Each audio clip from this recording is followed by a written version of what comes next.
Bueno, la idea de ver este video era también eh, ponernos en situación, ¿no?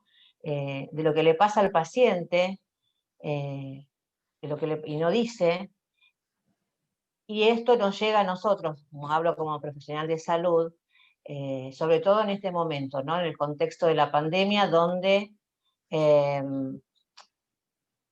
has tocado todas las situaciones, donde el escenario nos cambió a todos, eh, tuvimos que adaptarnos, ir tratando de ir con los cambios dinámicos que provocó todo esto, y que en definitiva nos lleva a esto que nos trae el tema de hoy, ¿no? Al desgaste emocional por falta de gestión emocional. Si quieres vamos a la siguiente. Y me parece que lo interesante es que en este video muchas veces se muestra que por ahí el estrés lo está pasando el paciente, pero en realidad la idea también es entender que no solo está el paciente, como vieron hay médicos, hay personal administrativo, digamos, el ámbito sanitario de por sí lidia permanentemente con estresores. Y estos estresores pueden ser causantes del síndrome de burnout que venimos a hablar y a identificar hoy como para poder ver cómo prevenirlo, ¿no?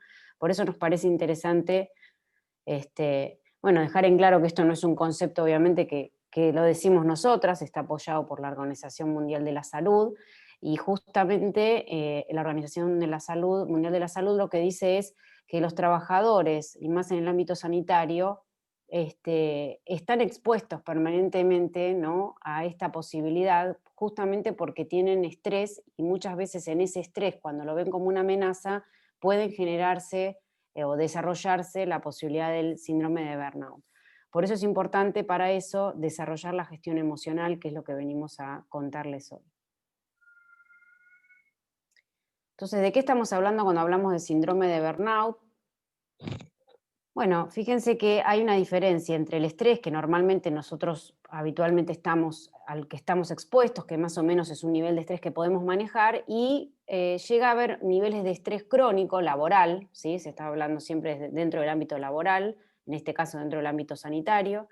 El contexto que hoy tenemos en pandemia aumentó muchísimo más los estresores, porque además de los estresores habituales con los que uno sabe manejarse, apareció la incertidumbre. Como seres humanos nos encontramos con la incertidumbre frente a la pandemia, pero en el ámbito sanitario aún más, porque es un contexto cambiante, permanentemente se iban modificando las reglas, los protocolos, ¿no? Ni los pacientes ni el personal que está a cargo en los sistemas sanitarios sabía bien con qué se encontraba todos los días. Así que es un estrés que fue continuado, digamos, y muchas veces cuando ese estrés pasa a estar crónico, pasa a traducirse en este síndrome de burnout, o la traducción al inglés que es quemarse por el trabajo. Donde la manifestación más importante es este agotamiento emocional, ¿no? No solamente, no se trata solo del agotamiento físico, sino el agotamiento emocional. Comento noticias del día, digamos, en los profesionales de salud que trabajamos, por lo menos en capital, en hospitales municipales, como es mi caso, o hospitales del gobierno de la ciudad, no tenemos permitidas las vacaciones por la pandemia.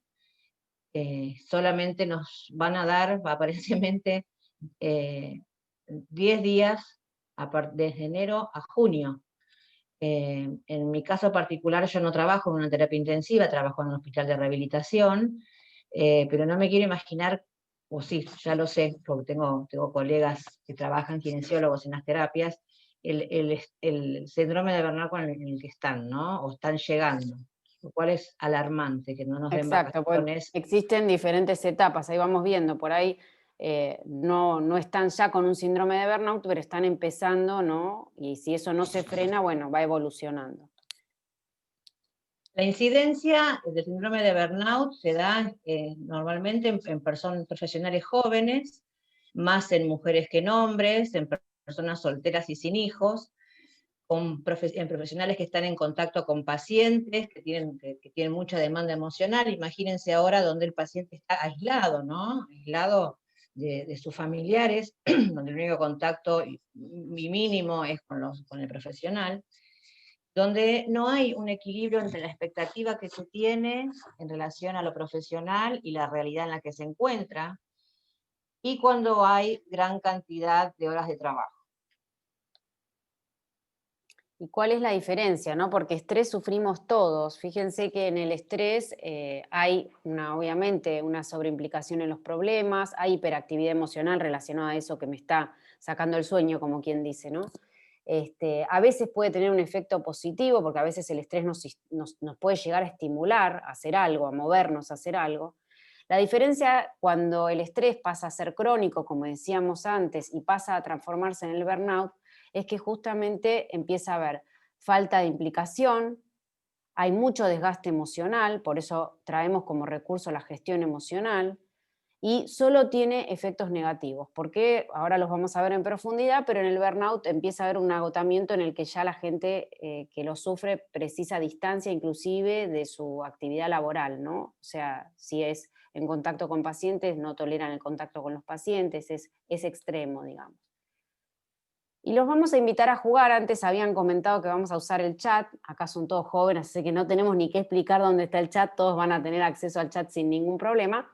Les vamos a mostrar un video y les vamos a pedir que describan muy brevemente qué están viendo. ¿Qué creen que sucede? No tiene volumen, ¿eh? Por las dudas.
Bueno, Bueno, si pueden compartir en el chat brevemente 2 o 3 palabras de qué es lo que ¿qué creen que pensaron, vieron? ¿Qué qué sucedió. pensaron? ¿Qué sucedió? ¿Sucedió? Les invitamos a participar brevemente, no hace falta que se explayen, son muchos. Alguien tiene que poner algo. Acá no vale, no hay respuestas buenas ni malas, ni correctas, ni erróneas, ¿eh? Es solamente para, nuestras charlas suelen ser participativas, en el ámbito, cuando lo hacemos en forma presencial es mucho más. Ahí Ahí empiezan está. a aparecer una Bien. discusión familiar, se estresó y se rompió todo. Queremos escuchar más. A ver, desesperación, alguien que necesita ayuda pero la rechaza. Ruptura de una estructura. Lo que pasa cuando cuando no controlamos una situación, rompe sus propias barreras, miedo, una persecución, una discusión. Parece que con la discusión se sintieron identificados varios. Alteración.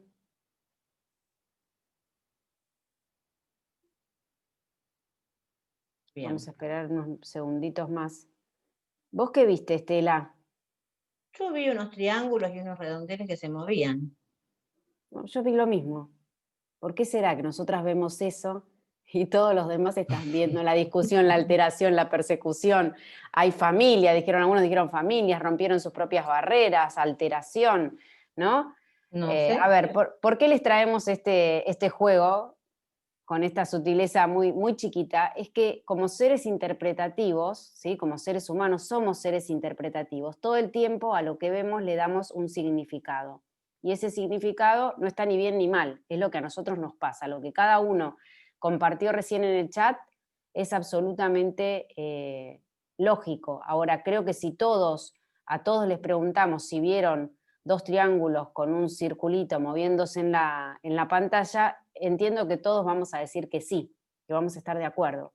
Puede que estemos en desacuerdo con el significado que le damos a eso que vemos, ¿sí? Con la ¿Y esto qué interpretación. tendrá que ver, Leila, con lo que veníamos a hablar? ¿No es cierto?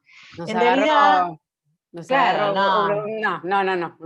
En Está puesto para... realidad, esto viene a cuento de lo que sucede justamente con los estresores. Los estresores son aquellas situaciones que nos provocan justamente el síndrome de burnout, ¿no? Entonces, una misma situación puede ser vivida y vista por cada uno de una manera diferente, que es lo que quisimos que ustedes vivenciaran con este video. Digamos, la misma situación puede ser vivida y experimentada en forma individual. Por Entonces, ejemplo, puede llegar a ser, para dar un ejemplo, podría llegar a ser la situación de vacunarse. Para una situación, ahora hablando de la vacuna, ¿no? Que parece que llega en algún momento inminente, digo, hay gente que piensa, uy, ya quiero que llegue, es una esperanza, ¿no? Me activa, y hay otro que por ahí es el que le tiene pánico al pinchazo, pánico a, no sé, a una vacuna que tiene poco tiempo, por ejemplo, en el mercado, a decir, no, yo no me la doy, ¿no? Eso a una persona le puede generar estrés y a otra le puede generar una emoción totalmente diferente que tiene que ver, por ejemplo, con el alivio, con la emoción, con la motivación.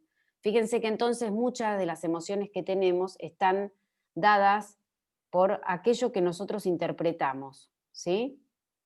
Entonces, lo mismo pasa con los estresores. ¿Qué nos estresa a cada uno? Es absolutamente individual. En muchos de los estresores puede que estemos de acuerdo, ¿no? Por ahí, si todos estamos en un ataque, qué sé yo, un terrorista, obviamente, seguramente todos vamos a tener una emoción similar, pero muchas veces en lo cotidiano lo que nos estresa puede ser individual. lo que sí Entonces, que es que el síndrome de burnout es una respuesta a fuente de estrés crónico, tiene que sostenerse en el tiempo, ¿sí? Funciona como mecanismo digamos, hay una falla en los mecanismos de afrontamiento y autoprotección. Digamos, ante una situación estresante, uno tiene mecanismos para afrontar y protegerse. Cuando esto falla, es donde aparece el síndrome de burnout. Y los estresores, que son los que van a causarlo, por ejemplo, puede ser la relación con los pacientes, con los familiares y la misma organización de salud donde se trabaja, que para cada uno va a ser diferente, como decíamos antes en relación al video que miramos recién. y Entonces, los estresores justamente van a tener que ver con el estado psicológico y físico de cada uno, cuán bien o mal esté, ¿no? Eso va a impactar de una u otra manera. Las condiciones ambientales, que pueden ser positivas o negativas. Y por último, esto que decíamos, ¿qué significado, qué interpretación le estoy dando yo a ese evento que puede ser perturbador o no para mí? Si es un estresor, lo estoy viendo como algo que me perturba.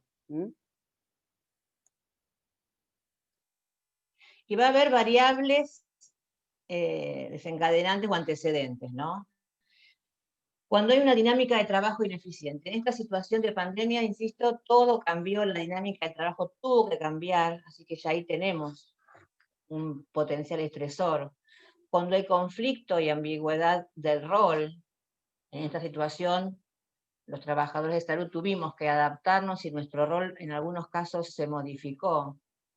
Inclusive las instituciones de salud en general, desde todas las áreas, no solo los profesionales de salud, digamos, hasta la parte, qué sé yo, nosotros trabajamos, por ejemplo, con varios sanatorios, pero hasta la parte administrativa tuvo que adaptarse, la parte de gestión, los directores, los dueños, ¿no?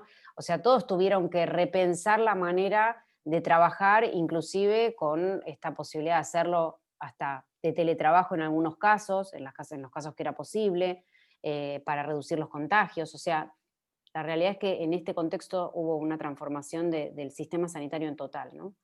Claro, y además se agregaron horas de trabajo, hubo conflictos interpersonales, también cuando uno siente demasiado control en la tarea, ¿no? Y como vimos acá la pandemia que provocó cambios permanentes. Hay muchos trabajos publicados sobre el síndrome de burnout y la pandemia, que se hablaba desde el principio que iba a ser la cuarta ola, ¿no? Para los profesionales del ámbito sanitario. Por eso, digamos, nosotras empezamos, cuando comenzó la pandemia, empezamos a dar algunas charlas sobre gestión emocional y cómo prevenir el burnout, que ya este tema lo habíamos abordado el año pasado en otros congresos, Y bueno, este año trabajamos mucho con eso en ámbitos sanitarios, en sanatorios, en clínicas, y bueno, en forma virtual obviamente, porque es la única forma que se puede ahora para tratar de acompañar y prevenir que esto aumente. Bueno, y vamos a ver diferentes etapas. Como decíamos, el síndrome de burnout es como la etapa final de un proceso donde ese estrés crónico se sostiene, se potencia y van pasando diferentes cosas. Generalmente, la primera etapa se la llama idealismo, ¿sí? Es una etapa en donde todos hemos estado, todavía no existe el síndrome de burnout, estamos entusiasmados, involucrados con la tarea, sentimos que podemos aportar, que podemos darle valor, que tenemos algo para hacer en ese espacio de trabajo, supongamos que es un espacio de trabajo nuevo, estamos con entusiasmo, esa es la característica puntual del idealismo. Todavía lo que yo creo que voy a lograr y lo que hago diariamente siento que van de la mano. Después aparece la etapa del se llama despertar, ¿no? Donde uno con el afán de llevar adelante, de concretar sus sueños, trabaja a horas y horas o todo lo que puede para cambiar las cosas, digamos, para forzar esto que se había, esa expectativa que tenía. Sucede que a veces no se logra, porque digamos, no depende exclusivamente de uno, depende del entorno donde trabaja, entonces uno empieza a cuestionarse, ¿seré capaz yo de hacer mi trabajo? Porque no estoy logrando lo que yo había soñado, ¿no? Empiezo a perder confianza en mí mismo. Después viene la siguiente etapa.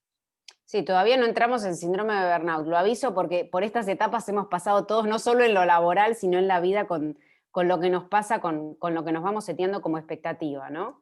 Pero son los pasos previos, si no Son hay que los estar pasos atentos. previos, tal cual, tal cual. Esta Y es la primera. ahí sí, viene la primera fase del burnout.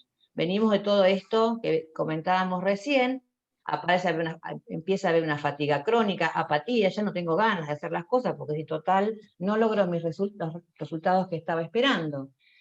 Mis expectativas no las logré, entonces trabajo, paralización de las actividades o un trabajo menos, empieza a haber problemas emocionales por esta frustración, conductuales y hasta físicos. Empieza a haber una crítica al lugar de trabajo, lógicamente no logro lo que quiero, me esforcé todo lo que pude y ya empiezo a hablar mal de mi lugar de trabajo, empieza a haber ansiedad, empieza a haber malestar físico, Y y ahí cuando se sostiene, ¿no?, esta etapa por un tiempo largo, no se logra gestionarla de alguna manera, toda esa ansiedad y ese malestar, fíjense que también aparece esto que decía Estela, ¿no? Se critica abiertamente a la organización, como si el problema estuviese afuera y no depende de mí resolverlo. Muchas veces el problema puede estar afuera, pero si no puedo cambiar lo que está afuera, tengo que ver qué puedo hacer yo para poder, digamos, de alguna manera adaptarme, claro. adaptarme, protegerme para no seguir estresándome con esa situación que no puedo modificar.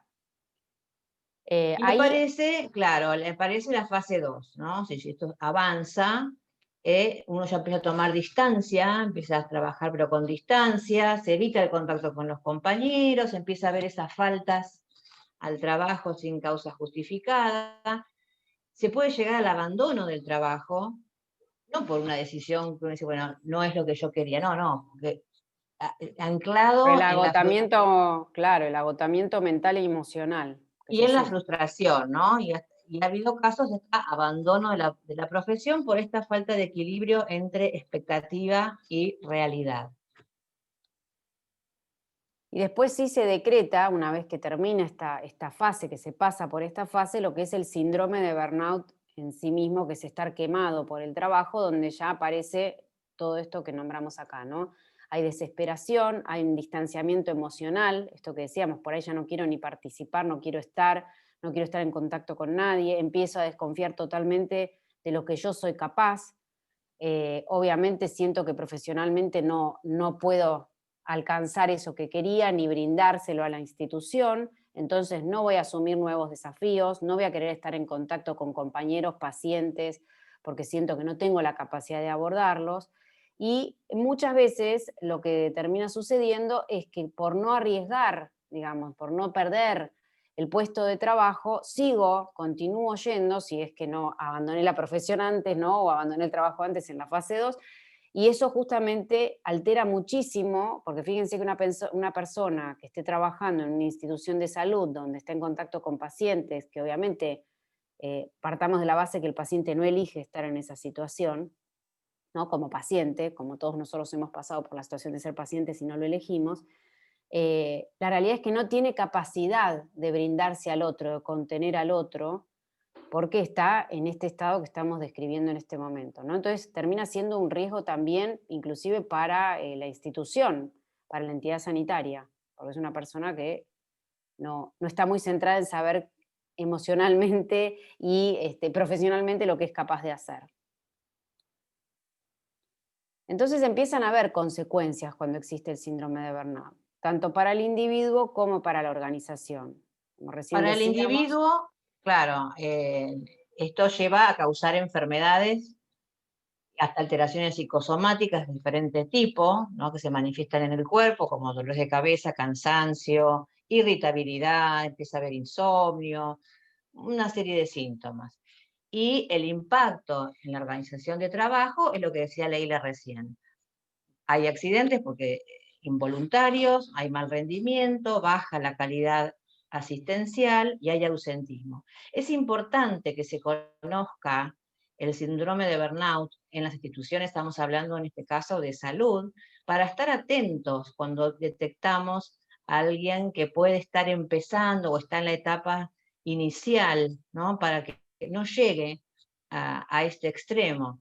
Sino, bueno, poder detectarlo a tiempo y evitar tanto las consecuencias individuales como organizacionales. Y ahora, bueno, ¿cómo lo detectamos? Hay un claro. cuestionario, que es el cuestionario Maslow Burnout Inventory, que mide la frecuencia y la intensidad con la que se sufre burnout. Y toma 3 dimensiones diferentes para medirlo. Mide el cansancio emocional, mide la despersonalización y la realización personal. Esto es un cuestionario que nosotras utilizamos muy a menudo en donde trabajamos, para detectar en forma objetiva y precoz a quienes están iniciando en este camino de estas etapas y tomar acciones preventivas, ¿no? Y bueno, hay un modelo de autocuidado donde lo que nosotros proponemos es esto, ¿no? Ante un resultado que ya estamos viendo el inicio del camino hacia el burnout, identificar los factores de riesgo, detectar los signos que pueda llegar y síntomas que pueda presentar esa persona, hacer un diagnóstico diferencial que no esté atravesando por una cuestión orgánica, que tenga algún desequilibrio metabólico, etcétera, para empezar con la gestión emocional de esa persona y evitar que llegue a terminar quemado por el trabajo. La idea es brindarle recursos, ¿no? Gestión emocional es una palabra por ahí que la hemos empezado a escuchar los últimos años a menudo, pero por lo menos desde la formación de lo que son profesionales de salud, no sé en la formación por ahí que ustedes están haciendo en este momento, si tienen algo de gestión emocional, sería una muy grata noticia.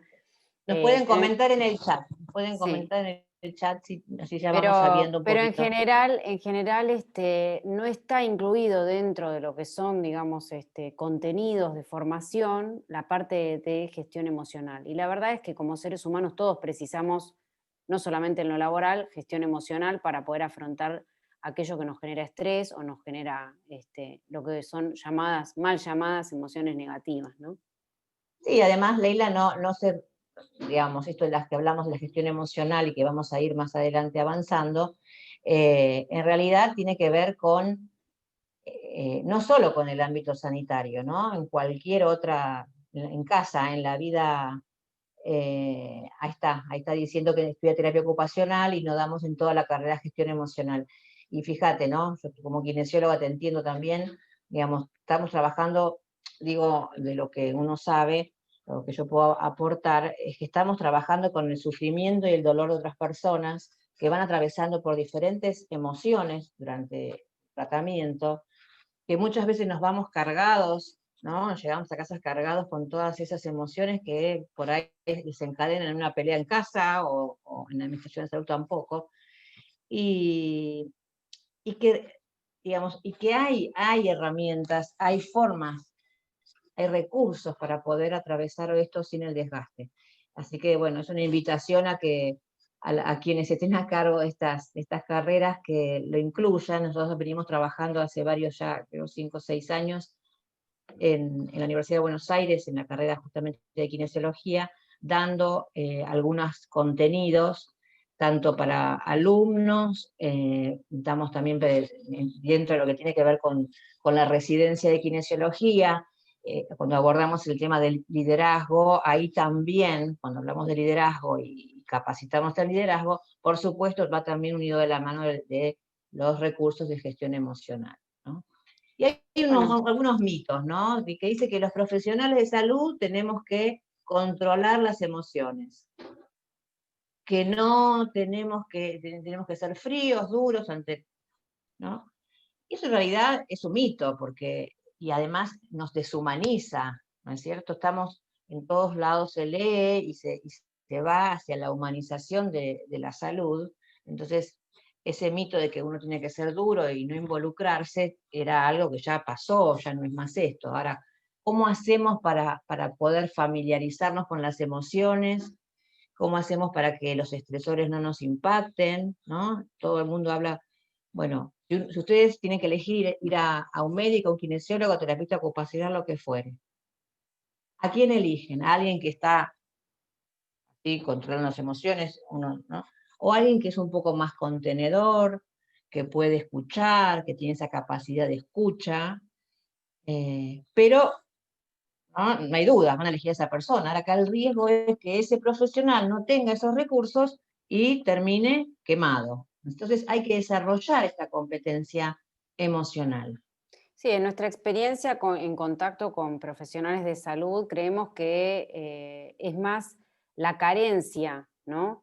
De no tener estas competencias emocionales lo que hace que uno genere distancia con el paciente, que en realidad muchos de los profesionales que hemos visto que tienen la capacidad empática, ¿no? De tener este vínculo con los pacientes, tiene que ver con que tienen justamente recursos propios para poder ver qué hacen con eso que les pasa con lo que el otro le trae. Porque nos pasa como seres humanos, que si uno se pone a hablar con otro y el otro le trae algún conflicto, muchas veces, como decía Estela, se va cargado de eso. Entonces, el desafío es no preguntarle, sino ver qué hago yo con eso que el otro me trae. De eso se trata justamente, desarrollar estas competencias emocionales y la gestión emocional. Por eso hablamos de una diferencia fundamental y es no controlar las emociones, sino gestionarlas, ¿sí? Hay una diferencia grande en esto. ¿Por qué? Porque la gestión de las emociones tiene que ver con poder identificar. Las emociones tienen que ver con algo fisiológico que aparece en milisegundos. No podemos controlar, digamos, las emociones y que no aparezcan, que no pasemos No, por no te estados. pongas nerviosa, voy a decretar que no me voy a asustar, que no voy a Mira, tener miedo. el otro día con esto que contás, Estela, me contaba una persona que cada vez que se ponía nerviosa, la pareja le decía, no, pero quédate tranquilo, pero quédate tranquilo. Y él me decía, es peor, cada vez que me dice que me quede tranquilo no puedo, porque si fuese tan fácil, ¿no? Que uno pensaría directamente, no, me tengo que quedar tranquilo y uno de esa manera lo regularía, seríamos todos grandes másters de la gestión emocional. Pero obviamente cuando nos dicen quédate tranquilo, si no lo estoy pudiendo hacer es porque algo me está faltando esa gestión emocional, no puedo simplemente por decirlo hacerlo. Entonces, Entonces, claro, para poder empezar con la idea de la gestión emocional, primero tengo que conocer las emociones, qué emociones hay. Por otro lado, ¿qué las detonan? ¿Qué situaciones las detonan? ¿Qué síntomas me causan o qué reacciones me causan? Y cómo manejarlas de la mejor manera. Y también qué beneficio puedo sacar de ellas, qué información me está trayendo esa emoción. primero definamos entonces Y sí, qué entendemos por emoción cuando hablamos, ¿no? Bueno, la definición es que en realidad la emoción nos lleva o nos predispone a una acción. Fíjense que siempre, dependiendo de la emoción en la que estoy, por ejemplo, miedo, esa emoción me va a hacer que accione de una u otra manera. Sucede en un momento que es determinado, o sea, está acotado el tiempo en el que pasa, Y ese momento, digamos, en el que sucede, da como resultado o modifica mi campo de acción. Puede cerrarme o abrirme posibilidades. ¿Mm? Entonces, fíjense que es algo que sucede, nos lleva a la acción y nos va de alguna manera a determinar un resultado. O sea, que nos abrió una posibilidad o nos cerró una posibilidad. Un ejemplo sencillo sería, por ejemplo, lo han pasado todos, yo estoy por cruzar la calle, ¿no? Y veo que viene un auto a toda velocidad, va a aparecer el miedo, la reacción del cuerpo, voy a quedarme quieto, voy a evitar que me atropelle, ¿no? Entonces, fíjense que no es la emoción no es racional, ¿sí? La emoción está situada en un sector del cerebro que se desencadena en lo que dura la mitad de un parpadeo. ¿Mm? En este caso, Inclusive, perdón, claro, en ese caso está asociada a la supervivencia, ¿no? exactamente, en este caso está asociada a la supervivencia, entonces hace que yo frene, pero es emoción, acción. ¿Sí? Desde la emoción en la que estoy, voy a accionar, ¿sí? Y voy a tener un resultado. Por eso es tan importante detectarlas, porque muchas veces estamos en estados emocionales y no sabemos, y después hacemos lo que hacemos y decimos, ¿para qué dije lo que dije? ¿Para qué hice lo que hice? ¿No? Acá en el chat están diciendo que solo es ley que se enseñe educación emocional en algunas provincias, ¿no? Sí, digamos, en algunas escuelas, no sé sinceramente si es ley, pero en algunas escuelas se enseña educación emocional, no en todas, lamentablemente todavía. Bueno, y vamos a las 6 expresiones faciales universales de las emociones. Hay 6 emociones básicas que las vamos a reconocer más o menos en cualquier Fácilmente. lugar del mundo, ¿no? Porque son universales. Seguro van a darse cuenta, esa es la del miedo, la sorpresa, la alegría, el enojo, el disgusto o el dolor y el desagrado o la tristeza, perdón. Entonces, el miedo, la sorpresa, la alegría, el enojo, disgusto, dolor y tristeza. Estas son Las las 6, primarias, ¿no? Son las claro. primarias. Después esto es un tema aparte para dar una charla mucho más larga, pero después están las secundarias que se desprenden de estas y que a veces ni siquiera identificamos. A veces hasta las primarias las podemos llegar a confundir, inclusive entre el enojo, por ejemplo, y la tristeza o el disgusto. A veces se nos mezcla, ¿no? Un poco Mm, algo de eso y no termino de saber realmente qué es lo que me está pasando. Entonces, ¿cuáles son los recursos? Bueno, hay tres dimensiones para el cuidado de aquellos que están en instituciones de salud.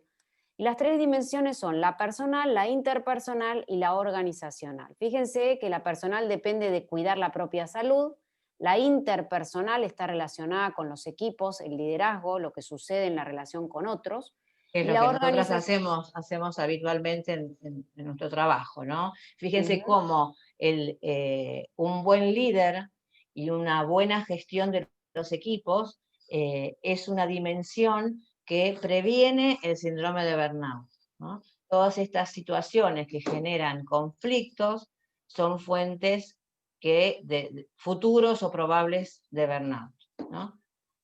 Y por último, desde lo organizacional también, ¿no? Que la organización provea, que es un poco lo que hacen con nosotras, nos hacen facilitar espacios para proteger y cuidar a aquel que después cuida, ¿no? A los pacientes, o esté en contacto con los pacientes, quien es parte de un sistema sanitario. Entonces, desglosando un poquito cuáles son los objetivos o qué es lo que buscamos, ¿no? En este estado, desde lo personal, desde el cuidado propio de la salud, lo que buscamos es la búsqueda de reconocimiento, el soporte en la supervisión, establecer objetivos específicos con expectativas previsibles. Recuerdan que antes en el burnout aparecía, ¿no?, la diferencia entre mi expectativa y lo que está sucediendo.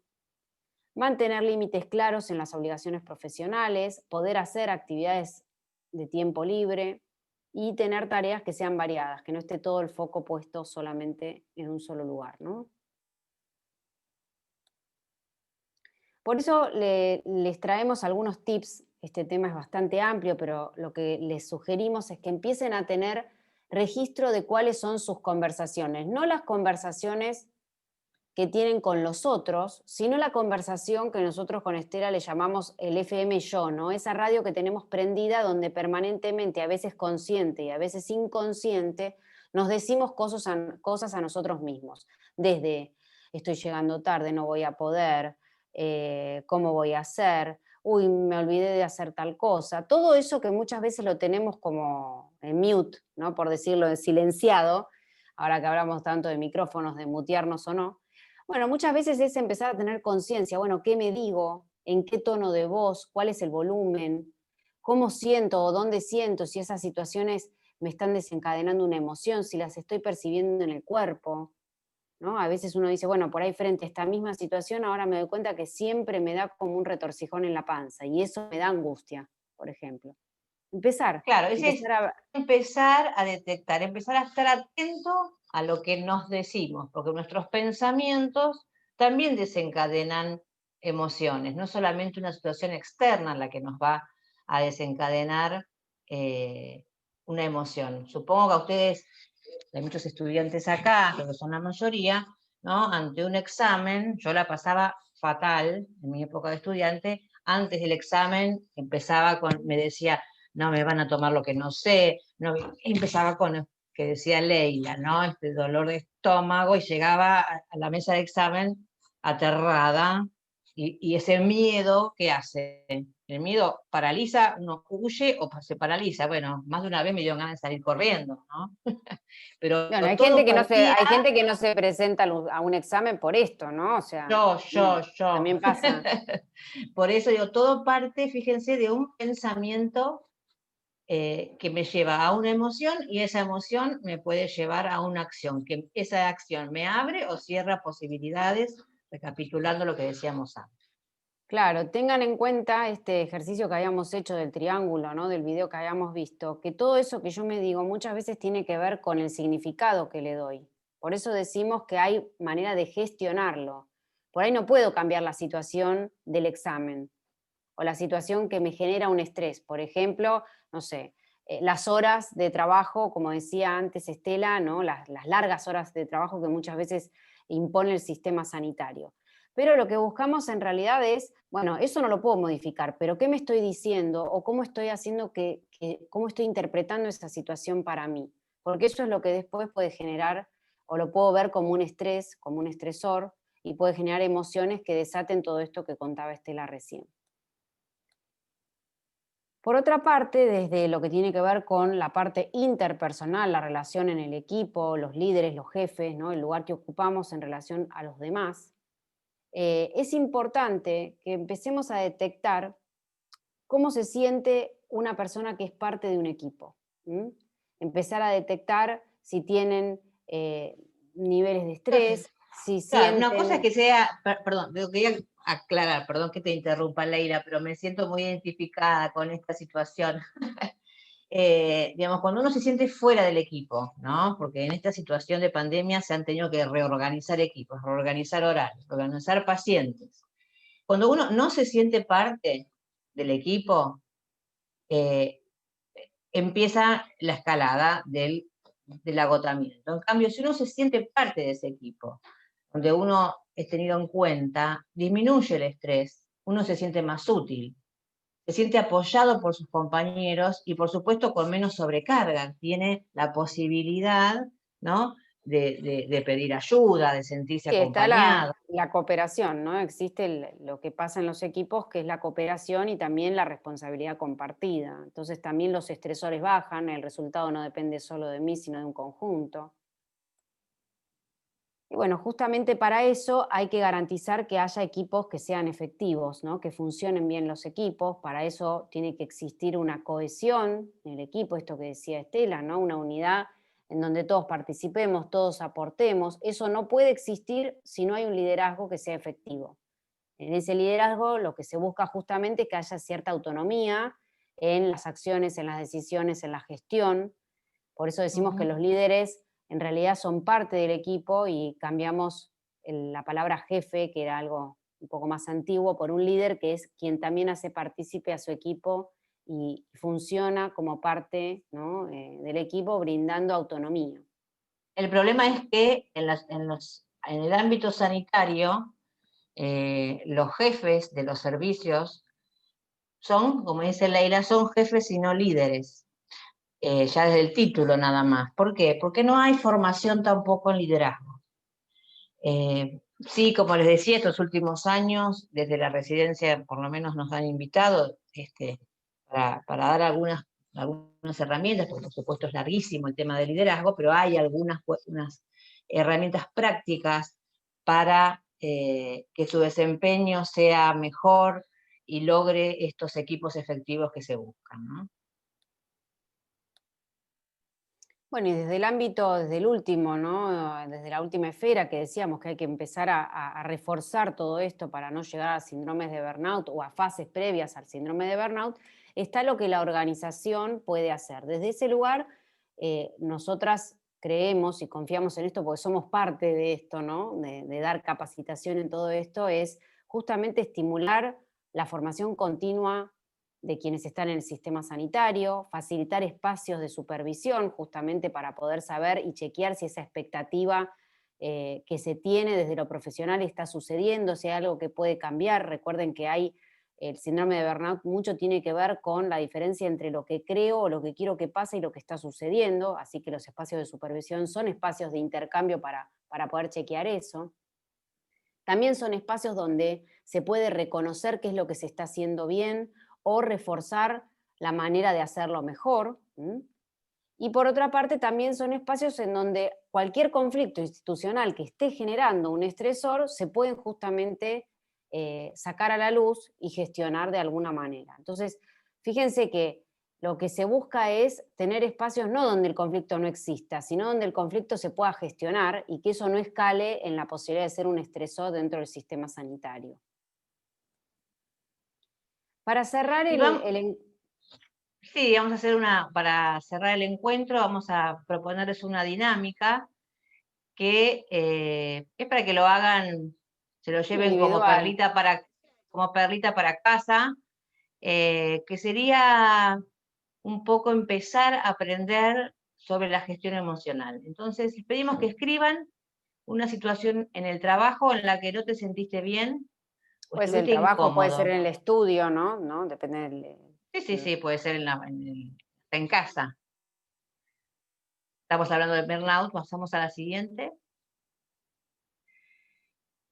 La segunda sería que puedas identificar qué emociones te aparecieron. Entonces, una situación incómoda, empezar a identificar, ponerle nombre a la emoción que apareció, empezar a registrar en el cuerpo qué pasó, ¿no? Uno puede sentir la respiración, si cambió el ritmo de la respiración, si Si eso me apareció trajo alguna un dolor de tensión. cabeza, por ejemplo, hablo lo que me pasa a mí muchas veces, uno tiene focos, ¿no? A mí me pasa que cuando tengo algún problema emocional, digo, me duele un poco la cabeza, ¿qué pasó? A veces voy para atrás, rebobino, esta gente no sabe lo que es rebobinar, ¿no? Estela por la edad, pero bueno, voy hacia atrás, ¿no? Y de repente digo, bueno, si hoy tengo un dolor de cabeza o un dolor cervical, estoy tensionado, pasó algo hoy, tuve una conversación, tuve algo en algún momento que siento que me estresó, empiezo a tener un registro de todo esto. Muchas veces es más fácil detectar primero la incomodidad en el cuerpo, ¿no? Es algo lo que es como un semáforo que se enciende y que nos da alguna señal. El cuerpo, dicen, el cuerpo habla, entonces, bueno, a ver qué nos está diciendo, qué emoción nos trajo y qué situación nos llevó a eso, ¿no? Sí, Y obviamente un poco lo que decíamos recién, sí, lo descartando, perdón, orgánico, ¿no? claro, obviamente descartando lo orgánico, pero bueno, sí hay veces decimos, no, habré comido algo ¿no? que me cayó mal, y a veces no me pongo a pensar, por ahí no fue algo que comí, por ahí lo que me cayó mal fue otra cosa, ¿no? Una Ujú. conversación, una situación. Y acuérdense lo que les comentaba antes, ¿no? A veces son pensamientos, esas conversaciones conmigo misma, ¿no? ¿Cuál es ese pensamiento, esa conversación que tengo conmigo que asociada a esa emoción? ¿Qué me estoy diciendo? Entonces, si quieren sacar un print, una foto a la pantalla, es el primer paso para que puedan empezar a identificar, a gestionar las emociones, a trabajar con todo este mundo emocional. Como les No hay decíamos, manera, es muy amplio. No hay forma de gestionar la emoción si no detecto desde dónde vino. O sea, lo primero que les sugerimos es el registro de en qué situaciones, a veces inclusive les hacemos un ejercicio que se los regalamos también para que lo piensen y es tomar un registro inclusive, por ejemplo, de una semana, ¿no? De decir, bueno, yo en la semana voy a tomar todos los días un momento del día antes de irme a dormir para decir, bueno, a ver, qué sentí, qué me pasó. Puede ser que no traiga, como decía Estela, ¿no? Un malestar físico y que por ahí desde el cuerpo no lo puedo identificar tan fácilmente con un síntoma, como es el cuerpo que de alguna manera nos toca la puerta, ¿no? Pero por ahí, si algo me dio alegría, me dio entusiasmo, bueno, entender a ver qué fue, empezar a registrarlo. Ahí, bueno, estamos terminando, si querés pasar a la siguiente y voy a responder una pregunta. Bueno, por supuesto, ¿a Sí, qué acción te lleva, no? Es lo que decíamos. Acuérdense del ejemplo que yo decía del auto. Siempre hay un resultado después de esa emoción. Si querés pasar a la siguiente. no, ahí ya terminamos, pero podemos, si querés, Bueno, dar quería espacio de preguntas, comentar ya que de sugería. preguntas.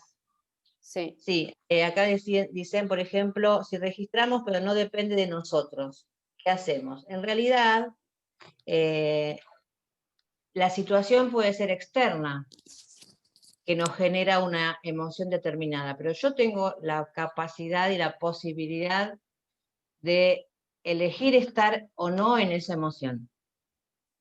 Puedo gestionarla, puedo hacer algo para salir de una emoción en la que no me gusta estar. Hay diferentes formas, ¿no? Desde la descarga emocional, por ejemplo, a veces hasta la descarga física, como salir a caminar, salir a correr, hay quienes escuchan música, cada uno tiene que empezar a detectar qué puede hacer para salir de esa emoción en la que no me gusta estar.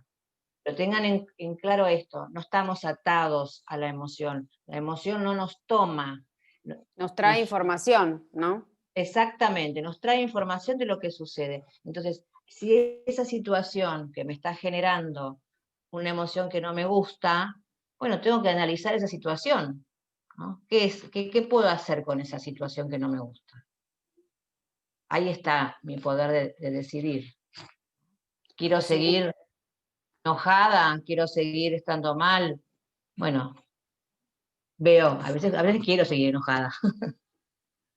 los invitamos también a compartir en el chat lo que tengan ganas, una pregunta, un pensamiento, algo que les dejó la charla. Estamos cerrando ya en unos minutos.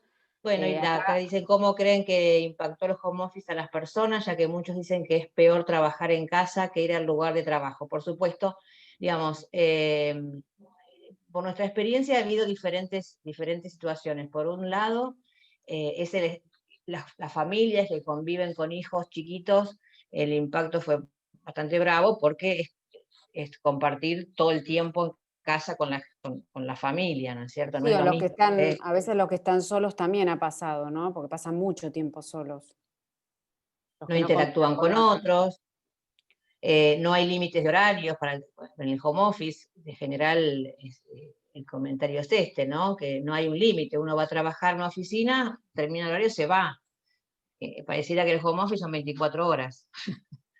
Sí, Eh, y esto, digamos, relacionándolo con el tema que vimos hoy, el tema de home office, yo creo que hay gente que le ha traído, digamos, un equilibrio y hay otros que por ahí no han sabido de esta gestión emocional, ver cómo hacer para frenar y que no le genere un estrés esta situación, que además era una, como decíamos antes, una situación en este caso queda bien claro con lo que comentaba Vanessa antes, ¿no? No depende de nosotros. Se determinó que a partir de ahora la forma de trabajo es en casa. Bueno, en casa tengo dos situaciones.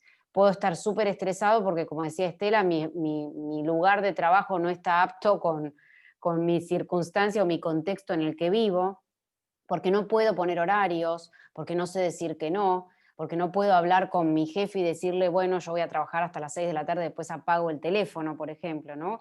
O sea, muchas veces el contexto nos trae situaciones que nos pueden generar estrés. Lo que tenemos que pensar es qué podemos hacer nosotros con eso que no podemos modificar. Y desde ahí es donde aparece la gestión emocional y es desde ahí donde podemos empezar a regular lo que nos genera estrés y nos puede llegar a llevar en este caso un síndrome de burnout, como explicábamos antes, ¿no? Que es obviamente un estadio muy superior de un estado crónico muy, como vimos, de mucho tiempo, ¿no? No sé si alguno quiere compartir algo más. Si Ya no estamos estamos casi en en horario tiempo. como para ir cerrando, bueno, esperamos que les haya sido de utilidad. Ahí nos están dejando algunos comentarios, muchas gracias.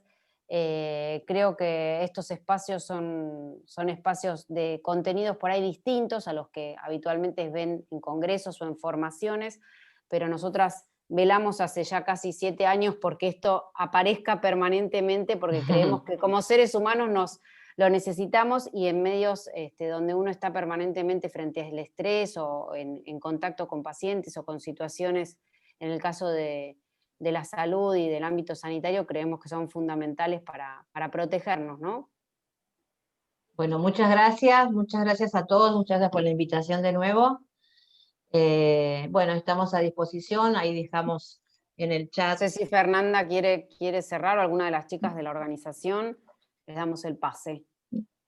Bueno, si nadie más tiene entonces dudas o preguntas que quieran realizar, vamos a ir ya cerrando la charla. Les agradecemos en primer lugar a Leila y a Estela, la verdad que una exposición magnífica, muy entendible, súper interactivo también con las dinámicas que trajeron. La verdad que desde el año pasado que realizamos este primer congreso, esta es la segunda edición, estábamos pensando en cómo poder ir de a poco, congreso a congreso, involucrando esto del coaching y demás, porque entendemos también que los administradores de la salud, si bien trabajan dentro del ámbito sanitario y a lo mejor no tienen un contacto tan directo con los pacientes, les toca una parte un poco más complicada, que es el de gestionar a los profesionales de la salud dentro de todo su ámbito, por lo cual es muy importante también la formación en este sentido de cómo poder comunicarme con las personas, cómo poder llegarle a la gente, cómo también poder hacer para que el trabajo sea lo más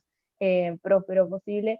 Así que bueno, la verdad que la charla ha sido súper interesante, los contenidos han sido muy claros, les agradecemos nuevamente a ambas por haberse sumado a contarnos de esta experiencia, que creo que todos nos hemos sentido identificados de alguna u otra manera con todo lo que han ido contando, aunque no todos lo hayan manifestado por el chat. Así que bueno, esperamos poder encontrarnos nuevamente con ustedes dos en otra ocasión o en alguna otra actividad, y a los chicos que se sumaron a la primera charla y a esta, les agradecemos profundamente por coparse con participar en este congreso. Esperamos que mañana también en las otras 2 charlas puedan estar participando, que se vienen temas bastante interesantes y de mucha actualidad para lo que es la situación actual y lo que es la carrera de administración. Así que bueno, muchísimas gracias nuevamente y los esperamos mañana. Adiós, gracias. Muchas gracias a todos. Chao, gracias a ustedes. Gracias.